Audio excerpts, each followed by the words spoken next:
Merci de votre fidélité. Bienvenue, le premier numéro de votre magazine Kiosque. C'est donc parti pour 45 minutes d'analyse, mais aussi d'interprétation et de commentaires sur les grands thèmes d'actualité. Voici rapidement les sommaires de votre magazine. Joseph Kabila en Tanzanie, la série d'accidents du cortège du président de la République. Après, ici à Kinshasa, 24 novembre, Kimpese au Congo central, le cortège du président de la République a connu un autre accident en Zambie. Que se passe-t-il réellement? Un peu comme les époques mobusiennes, vers la fin.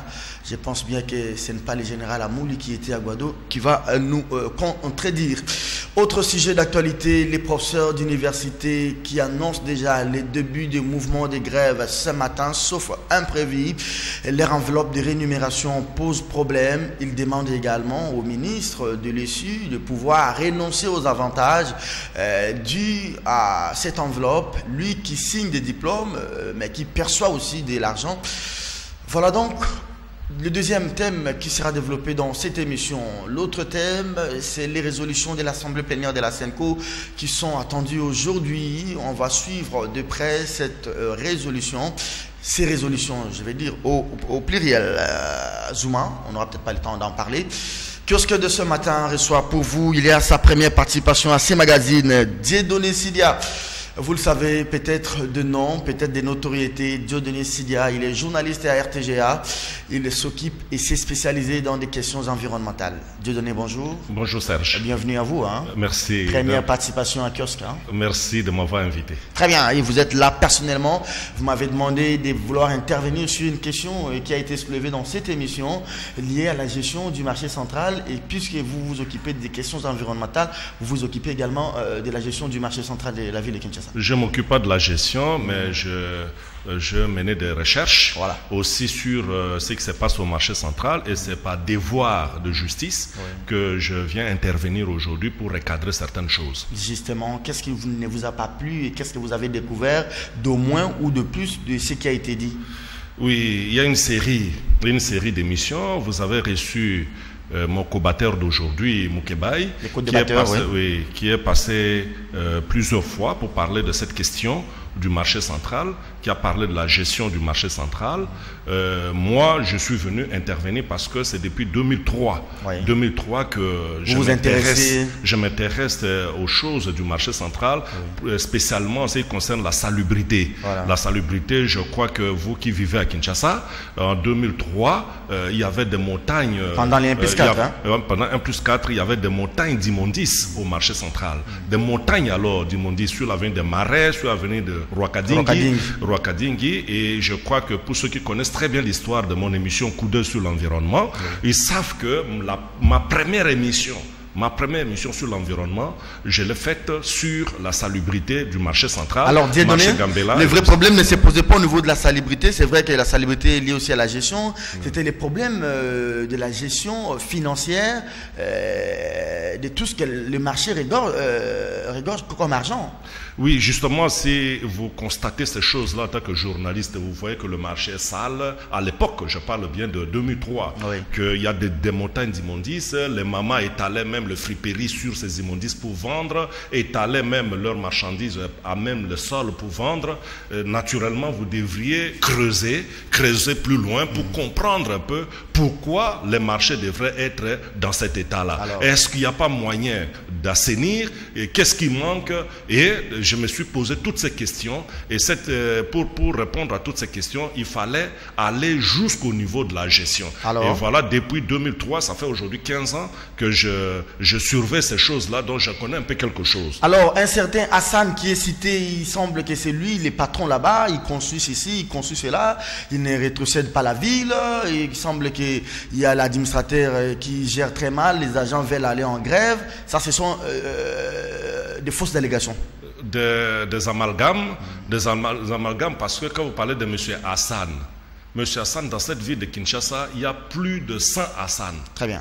Plus de 100 Hassan dans cette ville ici. Mais de quel Hassan il s'agit? Et moi, je sais que effectivement, il y a eu un contrat de partenariat public-privé entre la ville de Kinshasa et la société Safricom qui a construit des magasins tout autour du marché central. Voilà. Du marché central. Et la ville, quand on dit partenariat public-privé, cela veut dire que la ville de Kinshasa, qui représente l'État congolais, a sa part. Je parle bien de magasins pavillonnaires. De pavillonnaires, mais pas la gestion du marché en tant que... En termes de taxes. Tout ça. Parce qu'en termes de taxes, il y a un comité de gestion. Très bien. Il y a un comité de gestion qui est sur place. Vous aviez appris l'année passée la mort tragique de la maman gestionnaire de ces marchés. Donc, ce comité de gestion a une autonomie financière, administrative sur ces marchés-là. Et donc, je crois sur ce point-là, on ne va pas faire l'amalgame en citant de gens de gauche à droite pour ça. Donc, je viens juste pour recadrer certaines allégations qui avaient été avancées sur ce plateau. Très bien. Dieudonné Sidia de RTGA. Bon, vent en vous, j'espère que c'est la première, ni la dernière. Vous allez pouvoir de temps en temps venir quand on va parler de la COP 21, COP 22, COP 30, pour aborder des questions environnementales. Vous l'avez compris, pas de classico ce matin, comme d'habitude, un peu de congé. Moukeba Nkoso, il fait l'affaire ce matin. Bonjour. Bonjour Serge. Bienvenue. Merci Serge. J'ai passé mon week-end avec vous presque. Je vous ai vu à la messe qu'avait dit l'archevêque coadjuteur, Monseigneur Mbongo, chez les Capucins. Oui, j'étais invité comme toi. Donc nous avons des amis communs chez les Capucins qui m'ont invité à la messe dite par l'archevêque coadjuteur. J'ai beaucoup aimé sa prêche quand il parle de lui et de nous Congolais, que nous soyons une source d'espoir pour le Congo, pour un Congo nouveau. Je crois que ce message a été bien capté et que nous nous battrons pour ce combat-là. Très bien. Dieudonné Sidia sur ce plateau. Vous avez aimé sa mise au point. Je suis très désolé que ton invité habituel du lundi ne vienne pas. J'avais parlé de blindés légers. Je ne sais pas quelle conception, quelle compréhension il a d'un blindé. Il pense que le blindé, ça doit être une grosse machine avec un gros canon. J'ai amené des images ici, des blindés. Ce que nous appelons communément ici camion à moto, c'est un blindé de police. Je vais lui laisser ces images. Le véhicule anti-émeute. Anti-émeute. C'est un blindé. J'ai dit qu'un blindé léger avait tiré sur... Mais pour ça, vous êtes allé faire des recherches? Oui, je vais donner, c'est même bien dit, image correspondant. Je peux voir ça? Oui, tu vas lui donner ça. Merci beaucoup. Très bien. Bon, ok, j'ai entendu ton nouvel invité... faire des démentis sur ce que j'ai affirmé ici. Je ne l'ai pas affirmé au hasard. D'abord, l'interrogation sur Hassan. Quand on parle du marché central, quand on dit Hassan, c'est Hassan l'inconnu. Hassan Moulage, donc bien connu. Donc il n'y a pas à poser de questions, il n'y a pas à chercher à noyer le poisson. Le même Hassan est aussi en contrat avec toujours la ville de Kinshasa, et on appelle ça partenariat privé-public, sans pour autant en brandir le contenu. Il faut bien brandir ce contenu, il ne faut pas venir en parler ici, parce que le problème, c'est que c'est quoi ce contenu qui est léonin, qui fait que la ville ne gagne presque rien? Il y a un autre contrat, disais-je, du même Hassan, sur le marché Matete. Mais tu ne parles que du marché central. Vas-y enquêter. Mais tu me poses la question sur cet Hassan Moulage, mais je te réponds. C'est déjà des gens dont la famille est empêtré dans des histoires mafieuses ici. Le père a été expulsé et jugé personne non grata. Il ne peut plus remettre le pied ici. Il reste qu'un jour, un autre régime l'expulse sur lui, Hassan, dont tu parles ici. Son père a été expulsé ici sous le rang de Désiré Kabila pour des affaires mafieuses. C'est vraiment dommage. Bon alors, puisque la gestion est si bonne au marché central, comment tu m'expliques que les agents ne soient pas payés? Dites-le ici. C'est combien de mois? Puisque tu as la maîtrise du sujet. C'est combien de mois puisque vous... Non, je vais lui laisser à lui de répondre. Parce qu'il a la maîtrise du sujet. Quand il aura avancé le nombre de mois, je lui dirai combien de mois. C'est bien beau, facile. Des gens sont impayés. Lui, il travaille dans l'environnement. Il est spécialiste du marché. Il vient défendre une gestion ici, alors que cette gestion fait des victimes. C'est plusieurs mois que les gens ne sont pas payés au marché central. Comment sont gérées les taxes qui sont prélevées au marché central? Où vont les taxes qu'on appelle autres taxes, taxes associées? Ici, je vais te donner, tu vas expliquer ça aux téléspectateurs aussi. Grande latrine, parking, chambre froide, qu'est-ce que j'ai dit encore? Dépôt, kiosque, ça va dans la poche d'André Boupidi et d'Ali Médé, dans leur poche à eux. Où vont les 104 millions de taxes étalage perçues chaque mois? Où vont ces taxes-là? C'est cela le grand problème. Et ça ne s'arrête pas là. Il y a encore une rubrique de taxes ici chariot, vitrine, restaurant, artisanat. Amenez-moi des documents comptables puisque vous avez enquêté. Mais si vous voyez ça, Kimbuta n'a pas vu ça? Ben attends, écoute, tu sais ce que c'est. Tu connais la gestion de Kimbuta. Comment lui-même gère déjà la ville? Puisque tu me poses la question sur Kimbuta, permets-moi, excuse-moi, j'ai pris des notes ici. Mais c'est encore plus grave ce qui se passe sur Kimbuta lui-même. Ah là, peut-être, je crois qu'il a encore des éléments. Parce qu'il s'agit toujours de l'assainissement. À la RASKI, la régie d'assainissement de Kinshasa, les fils Kimbuta est suspendu pour avoir détourné les engins de la RASKI. Il les a loués à l'église appelée Shekina de Limeti. Un inspecteur de la coordination, comment ils appellent ça, direction de coordination interne, la DCI, est tombé sur ces machines-là. Ces machines en train d'aller chercher de la terre jaune au profit de l'église Shekina. Il a été suspendu de fils Kimbuta et le directeur du contrôle interne. Mais il se permet au jour d'aujourd'hui de se pointer tout le jour à la station Point Zéro, croisement Sendoué et avenue Kassavou pour venir superviser l'approvisionnement en carburant. Et le DG actuel en souffre, Pédima. C'est encore l'assainissement, si tu peux en parler. Fils Kimbuta, qui est à la tête d'une grosse direction assainissement et comment ça s'appelle en fait, qui est directeur technique, la direction technique qui comprend et assainissement et gestion charroi. Et Kimbuta a confié toutes ces décisions à son propre fils. Merci beaucoup. Est-ce normal ça? Moi je pense que ce débat va peut-être relancer un autre grand débat sur la gestion de nos marchés, la gestion de nos villes, la gestion. C'est un débat de société, c'est bon. Et il n'est pas aussi aisé que l'on vienne chaque fois parler politique pendant que l'environnement est salibre, parler élection ou parler sécurité. Mais la vraie sécurité, c'est aussi quand on paye les agents qui travaillent au marché et quand la gestion elle est bonne, quand la gestion elle est orthodoxe. Et d'ailleurs, j'ai oublié de t'informer, les agents ont prévu, sauf imprévu, d'entamer la grève aujourd'hui. Je ne sais pas s'il est au courant, s'il a appris en venant ici. Je crois que Serge va quand même. Et je lui demande que la prochaine fois qu'il amène les contrats. En une minute, je voudrais, en une minute, parce que le temps d'antenne doit être équitable. Il a parlé quand même pendant 3 minutes. Oui, mais vous avez parlé plus. Non, vous avez parlé bien avant. Allez-y, désolé. Ok. D'abord, je ne connais pas un certain Hassan Moulage, tel que mon co-débatteur est en train de le dire sur ce plateau. Hassan Moulage, je ne connais pas. Très bien. Je ne connais pas au marché central, ça, je ne connais pas. Dont le père a été chassé de cette ville de Kinshasa dans le temps de Mouzé, je n'en connais pas. Donc ça c'est encore, il faut que Moukébaï fouille encore dans ses recherches pour donner le vrai nom. Parce que ces noms-là, je ne connais pas. De deux, quand il parle par exemple de taxes de toilettes, au marché central, toutes les taxes, quand ça paye, ça va au trésor. Le trésor est unique. Il n'y a pas plusieurs trésors. Il y a seulement une comptabilité. Et toutes les recettes vont dans une seule comptabilité. Merci beaucoup. Et je vais vous dire une chose. Terminez. Je termine. Quand on parle de détournement, il faut réfléchir. On détourne quoi?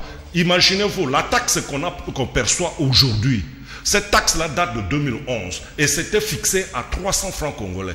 300 francs congolais équivalaient à la valeur d'une bouteille de Coca-Cola. Aujourd'hui, la bouteille de Coca-Cola vous coûte combien? 5 ans après. 5 ans après. 1000 francs. 1000 francs. C'est presque 3 fois, 4 fois plus que ça. Et vous comprenez la dévaluation de la monnaie. Allez, merci beaucoup. Non, laissez-moi éclaircir. C'est pas une émission. C'est très important parce c'est pas une émission spéciale. Il est passé 3-4 fois pour parler de ça. Je viens une seule fois. Donnez-moi le temps. Non, c'est pas une émission. Non. Mais c'est une émission de débat. S'il vous plaît. C'est une émission de débat. Peut-être vous n'avez pas la philosophie de l'émission. L'émission, c'est une émission de débat. S'il vous plaît. Les débats, c'est pas sur un thème.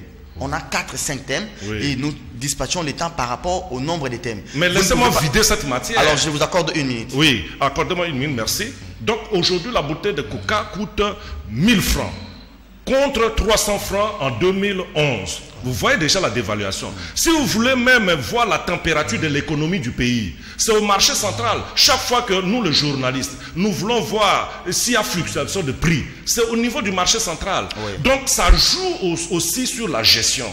Parce que quand il y a dévaluation, naturellement ça joue sur la gestion. Et le gouvernement, l'Assemblée provinciale de la ville de Kinshasa, ayant pris la mesure du problème, venait tout bientôt là de voter un édit pour augmenter au fait le taux de taxe d'étalage. Parce qu'avec ça, ça ne va pas. Merci. Et la grève dont tu parles, parce qu'il y a un paiement, les gens du marché ne gréveront pas. Ils ne gréveront pas parce qu'ils sont payés. Ils ne gréveront pas. Il dit qu'ils vont gréver aujourd'hui. Je le mets à défi. Sauf imprévu. Je le mets à défi. Je peux même sortir de ce studio. Je vais avec lui au marché central. Il n'aura pas de grève. Merci beaucoup. Il n'aura pas de grève parce qu'ils sont payés. J'ai donné. Ils sont payés. On peut passer au deuxième thème de l'émission, mais en accordant aussi 2 minutes. Serge, c'est dommage que tu me mettes en face avec quelqu'un en service commandé. Des Congolais souffrent.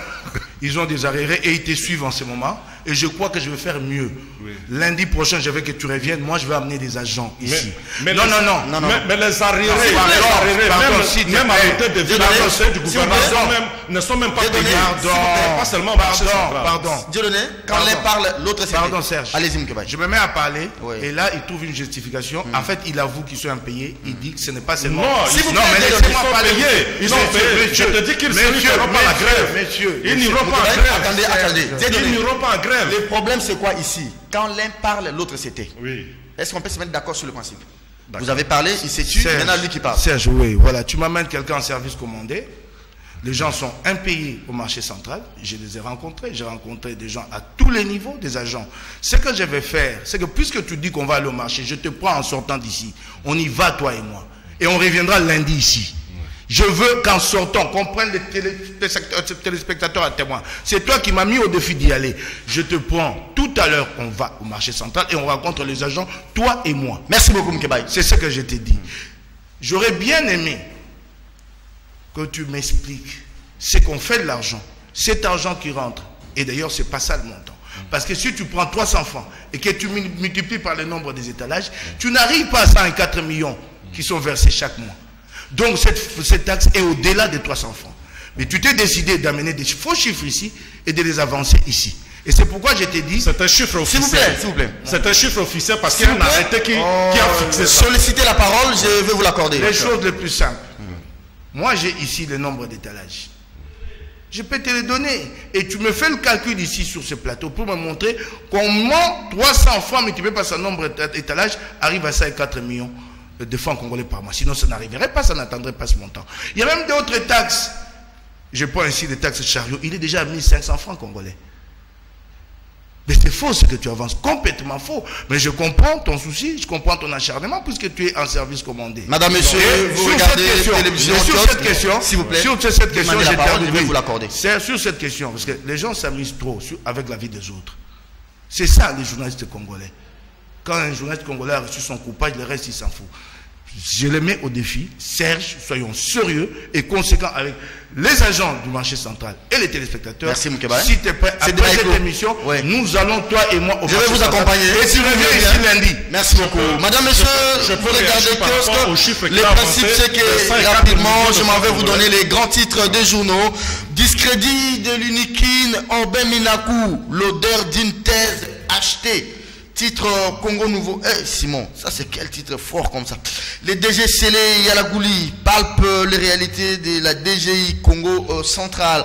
La manchette écrit quand la politique malmène l'enseignement universitaire. Aubin Minakou, une thèse qui discrédite l'Inikin.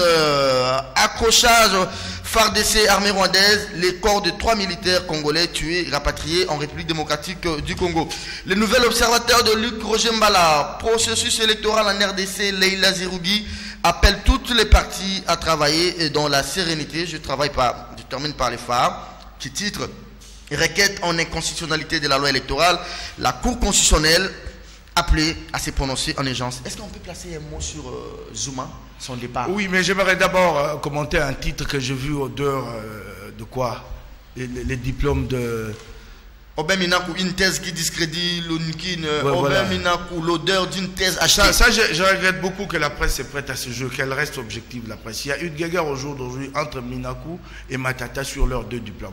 Comme ils se sentent tous les deux dauphins, chacun de son Docteur côté, dauphin cherche à décrédibiliser d'autres. Mais c'est regrettable que ces diplômes de 2 aient été octroyés dans ces conditions-là.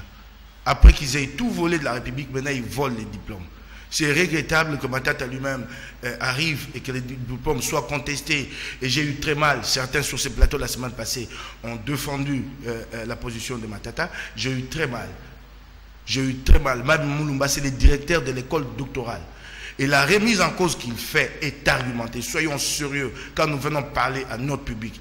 La remise en cause est argumentée. Il est dit dans un arrêté ministériel que dans le jury, il ne peut pas y avoir un professeur associé. Il y avait un professeur associé. Il y a eu le problème de délai qui n'a pas été respecté à propos de Matata. Soyons sérieux. Il s'agit de la science. Si nous voulons faire nos petits coups, spéculer, avoir 100, 200 $, faisons-les dans d'autres secteurs. Pas en ce qui concerne. C'est le directeur de l'école doctorale qui démissionne. C'est le discrédit total sur l'UPC, sur le recteur de l'université. Il nous faut travailler pour que des conséquences soient tirées jusqu'au bout. Le recteur de l'UPC a réagi et il a pris à partie les profs Mabi Moulumba. Non, il a argumenté. Qu'il contredise, il n'y a pas à prendre à partie. C'est un homme respectable, nous le connaissons ici, Mabi Moulumba. C'est dommage. Et s'agissant... Attendez, vous dites aussi de bonnes choses sur les gens de la majorité. Hein? Ben, écoute, quand quelqu'un est intelligent, brillant comme Mabi et qu'il met cette intelligence au service de la nation, tu veux que je fasse quoi? Et ben, c'est pas fini. Mais s'agissant de Minakou, on a vu son jury composé essentiellement de membres PPRD. Les jurys qui est venu attendre les récipiendaires. En garde à vous. Ouais, tu te rends compte? Je n'ai pas que cette dimension. Et beaucoup de questions ont été évoquées. Quels sont les articles qu'il avait publiés avant? Quel est son parcours post-universitaire? Il n'y avait pas de traçabilité. Arrêtons ça. La charge horaire. Ça, c'est un débat PPRD. Okay. Sur leur malversation, leur prévarication. Ne versons pas là-dedans. Zuma est parti. J'ai beaucoup aimé la reprise en main de l'ANC. C'est ce qui manque au PPRD ici. Kimbuta beau faire de la vie de Kinshasa, ce qu'il en a fait. Personne ne se pose la question, c'est que ça va leur coûter au moment des élections. Ça a été une reprise en main formidable pour sauver l'ANC. En même temps que je regrette que l'ANC en soit arrivé là. Que le secrétaire général de l'ANC ait été aussi complaisant et laissé Zuma à ce point. Mais il y a une implication directe avec Kinshasa. Laquelle? Au jour d'aujourd'hui, Kabila est désormais dégarni. Il est en train de perdre ses grands alliés. Mugabe est parti. Le dernier, c'est Zuma. Ça a des implications, ça aura des implications. Je crois que tu es au courant que le pétrole, les deux fameux blocs pétroliers qui étaient accordés à vendre à Total, c'est des blocs pétroliers où Zuma a des intérêts et puis l'ami du régime israélien qui a été frappé par les sanctions américaines a aussi des intérêts là-dedans. Donc ça signifie qu'ils vont accélérer la vente de ces blocs pétroliers et dans beaucoup d'autres domaines, encore d'autres secteurs où Zuma a des intérêts. Mais remarque que ça ne s'arrête pas à Zuma. À l'Est, il y a eu une confrontation armée directe avec le Rwanda. Ça signifie que ce Rwanda que certains font passer pour le parrain n'est pas aussi en si bon terme avec ce régime. Diplomatiquement, c'est un régime qui demain sera dégarni complètement et ne pourra pas compter sur ses alliés traditionnels africains. Mais en Afrique du Sud, ce n'est pas vraiment un changement. J'ai comme l'impression que c'est la guerre des clans, c'est la guerre entre membres de l'ANC. Et puis, je ne vois plus l'ANC. L'ANC a quel autre projet en dehors de tout ce qui... Non, je crois que Ramaphosa est venu déjà, rien que l'idée de s'engager dans une véritable lutte contre la corruption, je crois que ça va déjà au moins charmer le grand public, mais il faut reconnaître que l'ANC, il laissera irrémédiablement quelques plumes. Mais pour aller jusqu'au bout, s'ils veulent vraiment aller à la reconquête de l'opinion, moi, je pense qu'il faut laisser faire la justice et traduire Zuma en justice et les juger et le condamner avec les dizaines de procès qu'il a sur le dos. Jacob Zuma, Dieu donné, une triste fin, hein, lui qui était adulé. Oui, Jacob Zuma, je crois que c'est le parti qui a voulu sauver son image. C'est l'ANC qui a géré le pays depuis... c'est un parti État en fait. C'est un parti, pas un parti État, mais je crois qu'ils ont leur fonctionnement. Et ils ont pris leurs responsabilités. Ils ont vu que Zuma était en train de ternir l'image de leur parti, parce que c'est le parti qui est en train de gérer le pays. Alors il ne fallait pas que le pouvoir demain échappe au parti, tout simplement parce que un certain Zuma s'est mal comporté. Il y a beaucoup de scandales qu'on a mis sur son dos ou qu'il a lui-même posées, qu'il les reconnaissait même. Et finalement, le responsable du parti ont décidé de prendre leurs responsabilités. Heureusement qu'il a accepté le parti, il a félicité parce que on lui a fait voir que voilà, il y a tel grief, et il ne faut pas saper l'avenir du parti. Voilà. Et lui, il a résolu de sauver l'image du parti et il est parti, il a félicité. C'est parmi le chef d'État qu'il faut absolument saluer. Et poursuite judiciaire ou pas, je crois quand même qu'il faut aller en justice quand il y a des griefs. Il faut rétablir quand même la justice. Les Sud-Africains ont besoin quand même qu'on leur rende justice de toute la gestion de Zuma. Voilà. De toute la justice de Zuma. Là, c'est encore une autre alors, je transpose ce qui s'est passé en Afrique du Sud, ici au Congo et dans d'autres pays. Bon, parlons de nous. Le contexte est peut-être différent. Le contexte est différent, ouais. Mais je prends les partis qui gèrent. Par exemple, les MLC. Je prends les PPRD qui est au pouvoir. Est-ce que les PPRD aussi a ces soucis-là qu'à l'ANC par rapport à la prochaine présidentielle, et qu'aujourd'hui, si on laisse la ville de Kinshasa telle qu'elle est-ce que demain, ça sera un avantage pour les PPRD de dire qu'on a bien géré avec notre gouverneur pendant 13 ans ou 12 ans et que les Kinois vont encore donner les suffrages aux candidats PPRD? Bon, Serge, peut-être la différence que je voudrais faire observer, c'est que ici chez nous, le PPRD n'a pas gagné les élections seul. Voilà. Vous voyez, n'a pas gagné les élections seul et que le PPRD ne pourra pas décider du départ du chef de l'État seul. Non, Kimbuta par exemple. Bon, Kimbuta, même Kimbuta aussi, c'est dans le même contexte. Même dans le même contexte, même Kimbuta est à la tête de cette ville, pas par la volonté du PPRD. Vous le savez très bien, pas par la volonté du PPRD. Il est dit d'ailleurs lui-même. Lui-même, il est dit d'ailleurs. Donc, il est là suite à des ramifications, tout ça. Donc, si vous voulez le départ de Kimbuta, il faut aussi ramener toutes ces ramifications-là autour d'un point commun afin de le faire partir. Donc le contexte Afrique du Sud, RDC, ce sont des contextes totalement différents. Très bien. Ces accidents, président de la République, il est à Zambie, je ne sais pas s'il est rentré, accident ici sous 24, il y a eu des blessés, peut-être des morts, aussi à Kimpese, des morts en Zambie. Qu'est-ce qui se passe-t-il? Est-ce que c'est un signe indien? Moi, je ne suis pas un féticheur, je ne suis pas un sorcier pour imaginer tout ça. Nous interprétons les faits. Est-ce qu'il n'est pas... D'abord, en dehors de la qualité du chef de l'État que le président Kabila a, c'est un être humain comme vous et moi, qui se déplace en véhicule, qui se déplace en avion, qui peut se déplacer en moto, en vélo, et dans ces conditions-là, il peut aussi faire un accident. Il peut faire un accident. Je crois qu'il n'y a rien à dramatiser. Nous pouvons seulement dire merci à Dieu que lui ne soit pas victime de ces accidents-là. Mais on ne peut pas aller spéculer. Est-ce que c'est un signe indien, tout ça? Alors là, il faut poser la question aux Indiens pour que les Indiens vous disent exactement pourquoi il y a ces accidents. Mais moi, je suis congolais. Je me dis que je conduis aussi la voiture. J'ai une voiture. Il peut arriver que je fasse un accident. Est-ce que quelqu'un viendra dire mais pourquoi Dieu donnait à faire un accident? Pourquoi? Donc l'accident, ça arrive. Ça arrive. C'est pourquoi même on l'appelle accident. Pardon? C'est pourquoi même on appelle ça accident. C'est pour ça qu'on appelle accident. Puisque c'est un accident. Personne n'en veut. Personne n'en veut. Et ça arrive, on est surpris. Tout ça, ce qui est arrivé il paraît, dans Kimpese, ce qui est arrivé en Zambie. D'après ce qu'on a dit, moi je n'ai pas de preuves, mais j'ai lu sur les réseaux sociaux que le président aurait fait un accident, a failli faire un accident en Zambie. Bon, tout ça, je dis, si cela est vrai, c'est des accidents. La police zambienne a confirmé. C'est des accidents. Vous savez bien que l'état de notre route, Matadi-Kinshasa, je crois que vous avez déjà roulé sur cette route-là. Plusieurs fois. Si vous n'êtes pas prudent, vous faites un accident. Merci beaucoup. Ces accidents, il ne faut pas emprunter les discours de Larry. Il dit non, Kabila commence à sacrifier ses gardes. Non, ça, il demande les sangs. Un peu comme Mobutu. Nous, à Guado, vers la fin du régime, on n'avait que des accidents. Le cortège de Mobutu est passé, et Bomi va pygmer côté à Bambouguna.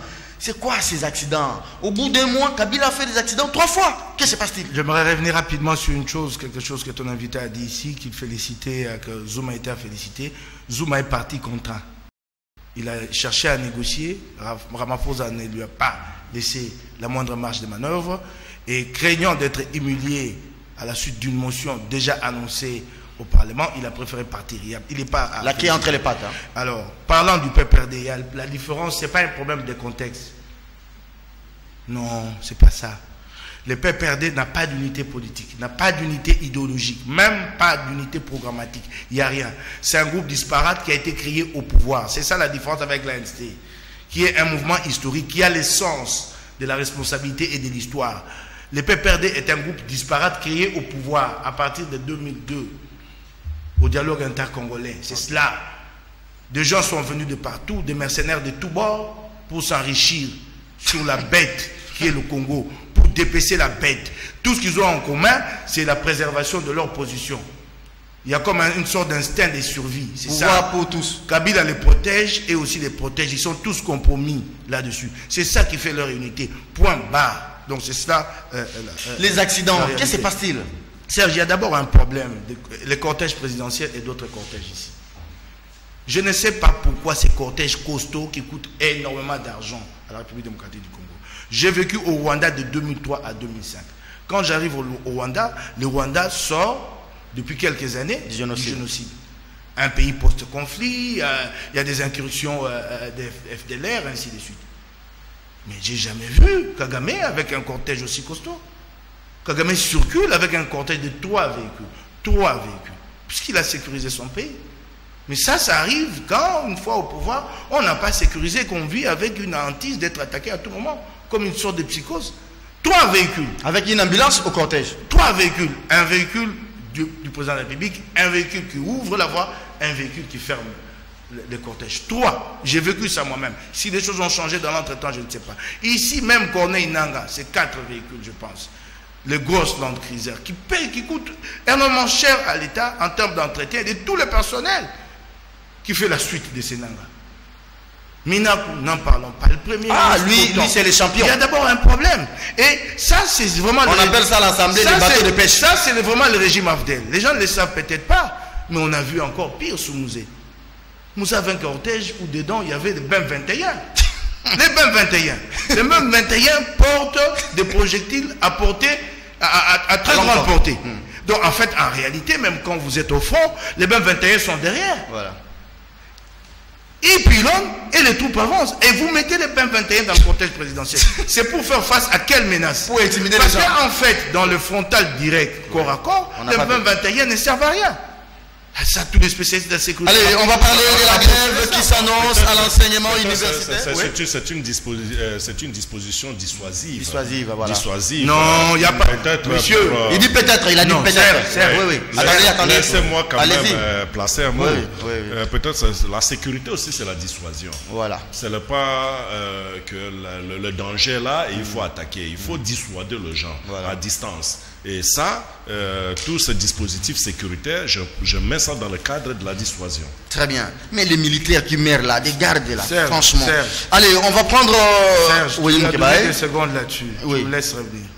Serge, quand tu n'as pas la maîtrise d'un sujet, tu n'interviens pas. C'est d'être simple. C'est des questions spécifiques. On compose ces cortèges en fonction des menaces. On dit il y a telle menace. Vous faites la dissuasion vis-à-vis de qui? Quand vous parlez de dissuasion, donc vous pensez que puisqu'il y a des dissuasions entre États avec l'arme nucléaire, même dans un cortège, il faut faire de la dissuasion. Non. Quelles sont les menaces, les éventuelles menaces? C'est comme ça. Tu comprends? Alors tu as vu que c'était au corps à corps. C'est un peu ça. Alors vous placez un BEM 21 et puis explication dissuadée. Vous dissuadez qui? Non, c'est-moi terminer, monsieur. Ne prenez pas le mot dissuasion et vous le collez à n'importe quel contexte. Il s'agit d'une question spécifique. Les cortèges du chef de l'État se déplacent du point A au point B. Quelles sont les éventuelles menaces? Elles peuvent venir d'où? Quelles sont les réponses? Alors vous, quand vous faites la dissuasion avec un BEM 21, c'est pour faire une dissuasion contre quelle menace? Merci beaucoup. Expliquez-moi maintenant quelle menace éventuelle il y a contre laquelle vous faites cette dissuasion. Enseignement supérieur et universitaire. Et si Mbikaï dressait les étudiants contre Kabila? Titre Congo Nouveau ce matin. Moukebaï, vous avez la parole. Lui va conclure sur ce thème. Les personnels de l'enseignement supérieur et universitaire reçus menacent d'aller en grève.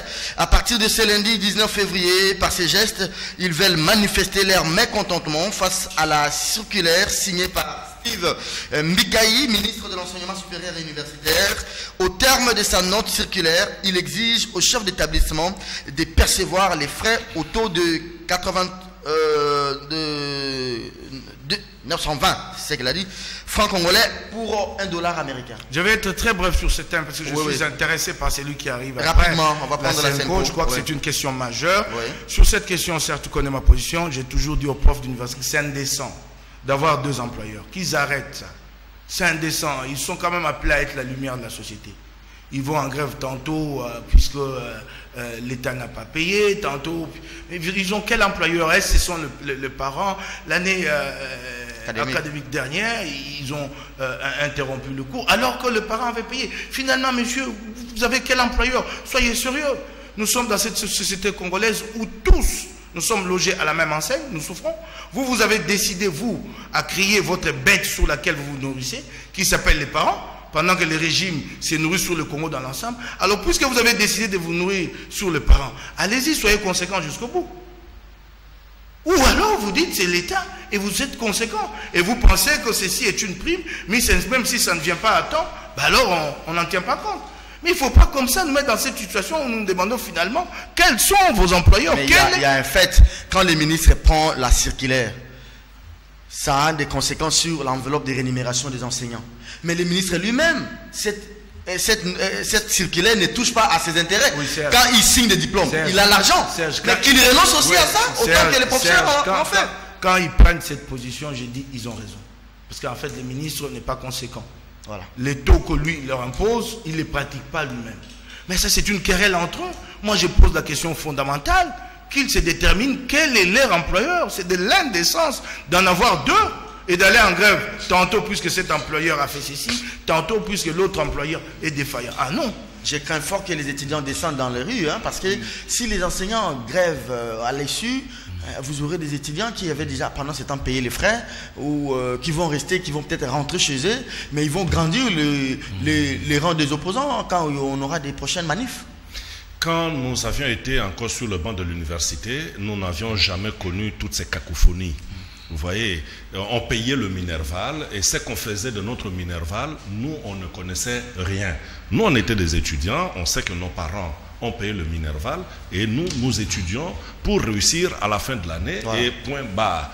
Qu'est-ce que l'université faisait de Minerval? Nous, on ne savait rien.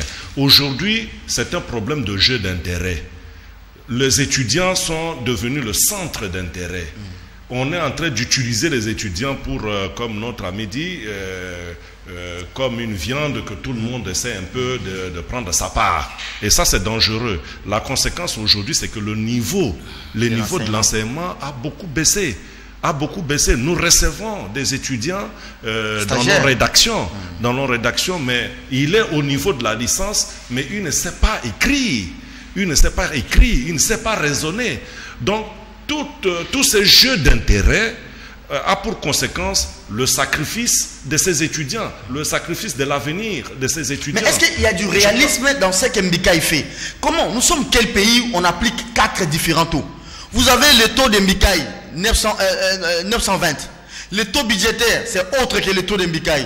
Le taux sur le marché, c'est 16 points. Et ça, c'est quel pays avec 3 taux comme ça? Mais justement, c'est pourquoi je parle de cacophonie, je parle de désordre, et ça influe, ça impacte sur la qualité de l'enseignement universitaire. Merci beaucoup. Aujourd'hui, nos étudiants n'ont pas le niveau qu'il faut à cause de cette cacophonie, à cause de ces désordres, parce que les gens ne voient que leurs intérêts, ils ne voient pas comment faire pour bien former la jeunesse qui est l'avenir de demain. Nous nous posons la question, demain, dans 10 ans, que ce pays sera mis entre les mains de qui? Alors qu'on dit que le jeune, au fait, ce sont les cadres de demain. Merci beaucoup. Dieudonné Sidia de RTGA qui est à sa première participation à ce magazine Kiosque. Allez, on prend les derniers virages. On prend 2, on en fait 1. Décrispation politique, assemblée plénière de la SENCO. Dieudonné, vous avez le micro pour parler de cette assemblée plénière extraordinaire de la SENCO pendant les moments d'ailleurs de carême. Et on attend les résolutions aujourd'hui. Pendant ces temps, je dirais l'église, pas peut-être ça, mais les laïcs catholiques appellent à une nouvelle manif le 25 de ce mois. Les papes déjà va dire la messe d'Angélus sur le Congo et le Soudan du Sud 2 jours bien avant. Quelles peuvent être, je ne sais pas, vous n'êtes pas dans les secrets des évêques, quelles peuvent être à votre avis les résolutions qui seront sorties de cette assemblée plénière extraordinaire de la SENCO aujourd'hui, et aussi par rapport à la décrispation annoncée, la sortie de Mouyambo et de Eugène Diomindongala? Oui, je crois que les évêques sont à la recherche de la paix. Ils sont en train de chercher le voies et moyens, et comme toujours, un évêque ne peut pas décider sur tout le monde. Ils se mettent toujours ensemble et ils étudient un peu le voies et moyens. Vous savez qu'il y a eu des manifestations ici qui, de plus en plus, enfoncent le pays, paralysent le pays. Et c'est un danger pour l'avenir du pays. Est-ce qu'il faut continuer à cette allure? Je crois que les évêques sont en train de réfléchir le voies et moyens pour sortir le pays de la crise. Donc je crois qu'ils sont à la recherche de la paix. J'aurais appris que le président aurait reçu le cardinal. Je crois que tout ça, c'est toujours dans la recherche de la paix.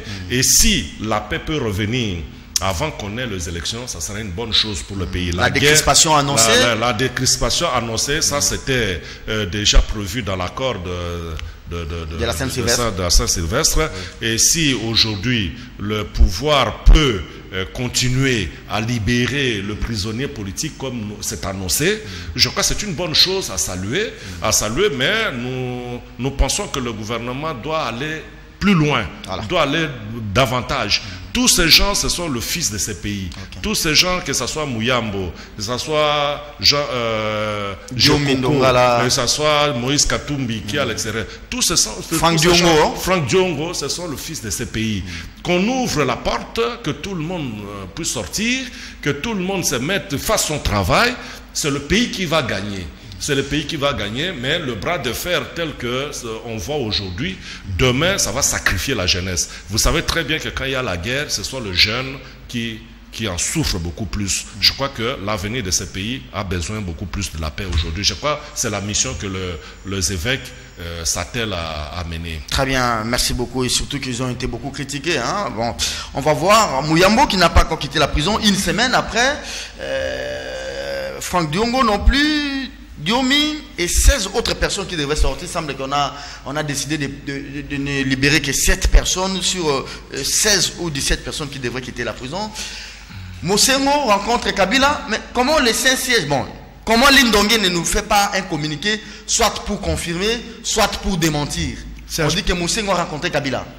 Ouais, Serge, petite digression, rapidement, c'est la disparition de Morgan Tsvangirai, l'opposant zimbabwéen. Je m'incline sur sa mémoire. Il a mené un combat digne, même si par moment il a provoqué une controverse en faisant un rapprochement avec Mugabe, mais ça a été un homme digne qui a mené un combat sous une dictature féroce de Mugabe.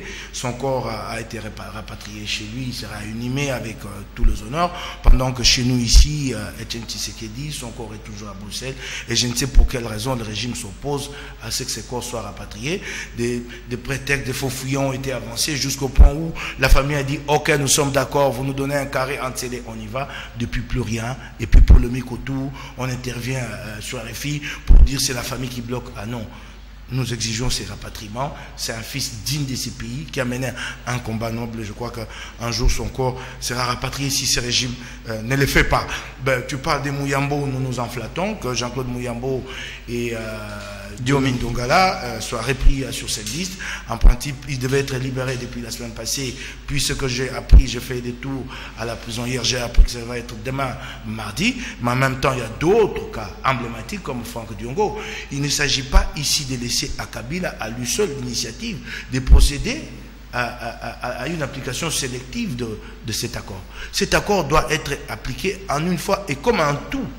Cela fait plusieurs mois que cet accord a été conclu, négocié, et que Kabila finalement l'a appliqué à sa façon en invitant ceux qui étaient favorables, à savoir à lui, au Palais du Peuple pour la signature de l'arrangement particulier. Mais il y a bien des choses qui n'ont pas été accomplies. Pourquoi y a-t-il des chaînes de télévision qui ont été réouvertes et d'autres non? Donc, en fait, en gros, en somme, nous dépendons des humeurs de Kabila, c'est lui qui apprécie. Et c'est là que j'ai dit, c'est un leurre, c'est une diversion. comme la pression monte sur lui, et il sait que là, il y a une manifestation les 25, alors lâche un peu du lest. Non, Mouyambo et Diomi, mais pourquoi pas tous ensemble? Il semble qu'il aurait dit à Joao et à Sassou qu'il va libérer les gens, mais qu'on ne pose pas les problèmes sur les retours de Moïse. Je ne sais pas pourquoi cet acharnement. Je crains que cette haine viscérale l'amène à sa perte. De détester un individu comme ça. D'ailleurs, au passage, j'ouvre une digression pour te dire qu'hier, un jeune, François Kandé, a été malmené par des agents de renseignement au rond-point Victoire, simplement parce qu'il portait un t-shirt Moïse Katumbi, amené jusqu'au poste de police et rançonné. C'est vraiment regrettable. Donc, ça signifie au jour d'aujourd'hui que je crois que les évêques ont bien capté le message, qu'avec Kabila, rien n'a été obtenu de bonne foi. Tout ce qui a été obtenu de Kabila l'a obtenu suite à des pressions.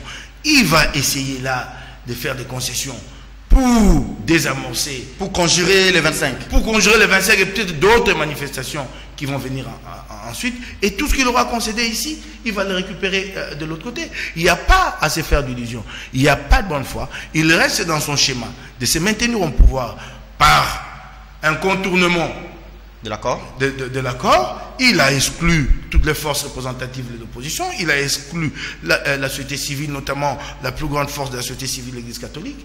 Il va y avoir des élections ici qui seront truquées et ça lui donne la majorité à l'Assemblée. Son dauphin passe dans les 6 mois. Parce qu'en fait, en réalité, quand son dauphin passe, qu'est-ce que lui fait? Il reste là à contrôler les manettes, à la Poutine, les manettes du pouvoir. Dans les 6 mois, 8 mois, le dauphin vous dit que moi, j'ai la légitimité d'organiser un référendum. On vous amène une nouvelle constitution ici, avec l'élection du président de la République au suffrage indirect. C'est ça le schéma, c'est clair. Et tout ce qu'il fait participe à cet objectif-là. Donc Mosengo a rencontré ou pas Kabila. Comment Lindongé ne nous fait pas un communiqué pour démentir ou pour confirmer ces rumeurs? Ouais, ces informations ont circulé tous les week-ends. Tous les week-ends, moi-même, j'ai passé tous les week-ends à recouper. Tantôt d'un côté on infirmait, tantôt de l'autre on confirmait. Et pour finir en conclusion, je suis embarrassé de dire si cette rencontre a eu lieu ou pas. Mais je sais que certains avaient pris langue. On parle notamment de Monseigneur Landou, avec certains proches de Kabila, et qu'ils avaient déjà commencé à parler. Et qu'à Lindongé, il y avait même déjà un plan, un texte, une copie claire, une position à présenter à Joseph Kabila. Cette rencontre a-t-elle lieu? Effectivement, je ne peux pas répondre au jour d'aujourd'hui, au risque peut-être moi de demain être exposé à des critiques pour dire que j'ai avancé ce qui n'a pas été fait. Mais une chose est vraie, une chose est vraie, vous allez récupérer, hein? Il a un peu débordé. Une chose est vraie, c'est que dans la journée, jusqu'à tard, à la fin de la journée, nous serons plus ou moins fixés, parce que nous attendons la déclaration finale des évêques. Peut-être qu'ils vont l'annoncer. Peut-être qu'ils vont l'annoncer, mais de toutes les façons, la déclaration finale des évêques nous donnera une orientation claire sur l'avenir, ce qu'il y aura à faire demain. Et je boucle rapidement pour dire, alors, on privilégie, on libère Jean-Claude Mouyambo, je m'en flatte, il a accepté le sacrifice et de l'abnégation, 3 ans en prison avec un pied complètement malade, Diomi également, de l'abnégation. Mais je pose des questions. Qu'est-ce qu'ils ont fait les proches de Katumbi? 2 ans en prison sans jugement. Eux, qu'est-ce qu'ils ont fait? Merci beaucoup. Pourquoi pas eux? Et d'ailleurs, la meilleure, un d'entre eux, Mouteba, a été libéré. Et comment il a été libéré? Ils étaient de consorts. Ils avaient tous été arrêtés pour la même question. Qui a décidé de sa libération? Merci beaucoup. That is the question. Merci. Dieudonné, vous allez récupérer 1 minute 20 secondes. Il a débordé. Mais c'est quand même bon hein, que Mosengo se rencontre avec le président de la République. Mosengo qui est en train de faire une transition pacifique avec, comment il s'appelle, ton frère de l'Équateur, Bessungo Ambongo. C'est bon que ces deux autorités se rencontrent. Hein? Bon, je crois quand même que le chef de l'État l'a toujours dit que la RDC c'est un pays de dialogue. De dialogue, voilà. De dialogue, le dialogue est permanent. Même les gens qui se battent, même le Rwanda et la RDC qui ont eu des affrontements dernièrement le long de frontières, il y a des dialogues, il y a des émissaires qui traversent les frontières pour dialoguer. Voilà. Et à beaucoup plus forte raison, nous les compatriotes, nous les frères d'un même pays. Donc un problème s'est posé de l'application de l'accord. L'Église catholique a exprimé son mécontentement. Il y a eu des manifestations. Aujourd'hui, le pouvoir peut dire, voilà, venez, qu'est-ce qu'il faut faire? Qu'est-ce que vous trouvez que ça n'a pas été appliqué dans l'accord? Qu'est-ce que nous pouvons encore faire davantage pour que... Donc, ce dialogue-là est très important. Merci beaucoup. Je crois que les évêques ne le font pas de mauvaise foi. Ils le font dans le souci au fait de voir ces pays aller sur le chemin de la paix, de telle sorte que nous ayons des élections apaisées. Dieudonné Sidia, de radio-télévision du groupe L'Avenir. Comment se porte Pius Mobile? Très bien. Il se porte très très bien. Il n'a pas encore réhabilité les sièges de son parti, là. Merci beaucoup. Il va le faire. L'émission, j'insiste. Je vis les blindés. Je garde ça pour Diana demain. Il sera là, selon la réalisation. J'aimerais que devant... Ce sont des véhicules anti-émettes qu'on appelle aussi des blindés légers. Voitures de police blindées. Voilà, j'ai ça avec moi. Tu lui donnes ça de ma part. Bon, merci beaucoup Moukébaï. Merci à Dieudonné. On va se retrouver demain avec d'autres confrères que la réalisation va pouvoir inviter. C'est qui déjà, Doudou? Christelle Vouanga et Diana. Ah, je n'ai pas manqué l'émission. Et Peter Tchanin viendra quand? Peter Tchanin. Ah, le mercredi. Hein. Alors, merci beaucoup à Christelle. Christelle, je t'ai dit que je n'ai pas manqué. Je n'ai ça sur le plateau. L'émission est terminée. Dieudonné. Oui. Quand vous allez rentrer à la rédaction, dites à Yoa Pierrette que je l'attends impatiemment sur ce plateau de kiosque. Je le lui dirai. Merci sans beaucoup. Faute. Au revoir et très bon début de la semaine à tous et à chacun.